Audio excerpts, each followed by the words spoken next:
Want to speak real Chinese from your first lesson? Sign up for your free lifetime account at ChineseClass101.com.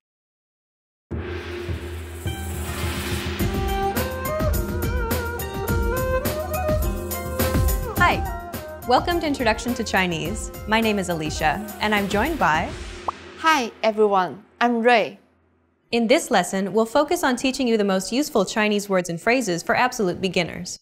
Make sure you are repeating the words out loud after me. Are you ready? Let's get started.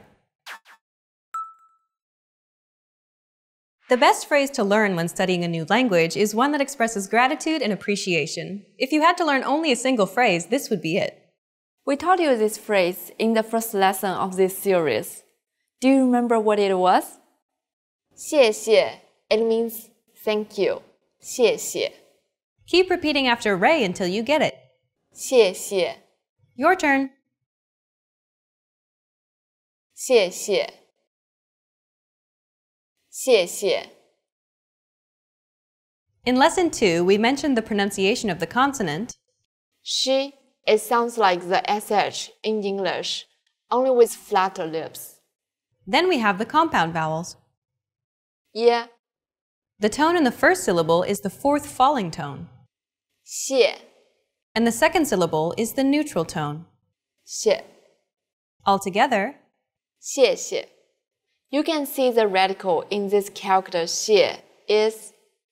This indicates that the meaning of this character has something to do with speech. The next phrase we'll teach you is perhaps the second most useful phrase of all. It's to apologize or to excuse yourself. 对不起, which means I'm sorry.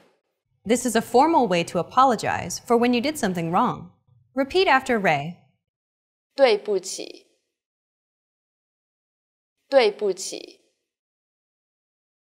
But if you want to interrupt someone and ask a question, we don't often use this phrase. Instead, we use 请问. before a question. It literally means, may I please ask? 请问. If you want to get the waiter or waitress's attention, in English, you might say, excuse me. But in Chinese, you just need to raise your hand and your voice and say 服务员. which means waiter or waitress. 服务员. Don't worry, it won't sound rude. Everyone in China does it. It's the most common way to get a waiter's attention in China.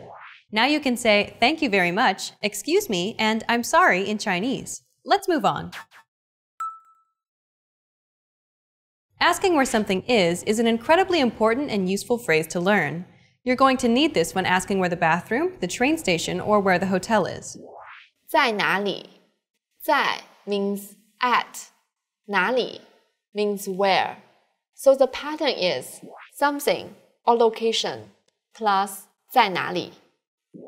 For example, if you want to ask, where is the bathroom? 洗手间在哪里? Or for the subway station, you say, 地铁站在哪里? To sound more polite, you can add, may I please ask, before the sentence. We mentioned this phrase earlier in this lesson. 请问洗手间在哪里? 请问地铁站在哪里? So altogether, the polite way to ask where something is 请问在哪里?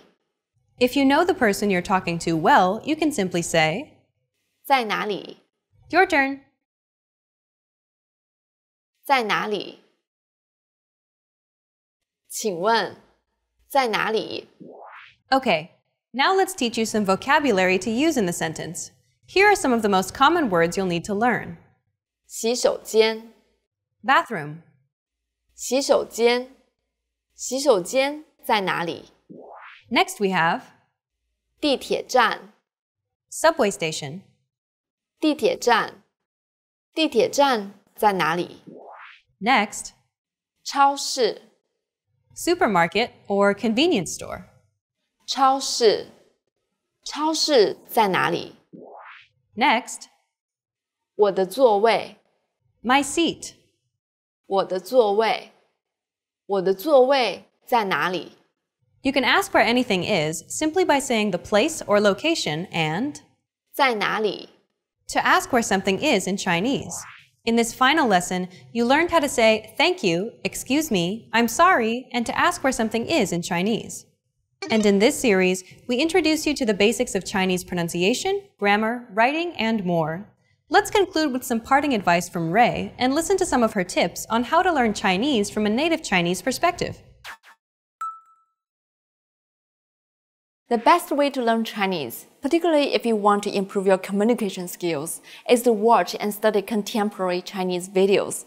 That's because we often use expressions in daily conversation that aren't necessarily introduced in grammar textbooks.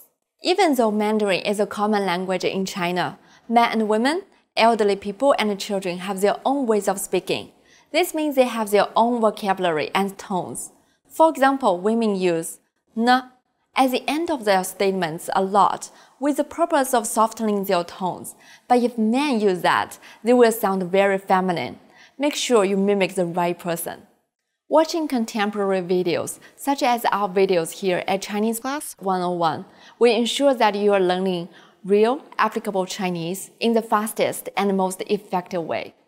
You've reached the end of this course, Introduction to Chinese, but it's only the beginning of your journey to Chinese fluency. Where do you go from here? Try our Ultimate Guide to Chinese Pronunciation series, where we teach you all the sounds of the Chinese language. Or check out any of our other video series. We have many different categories for you to choose from. Good luck as you continue learning Chinese, and we'll see you in another video. Bye! Bye!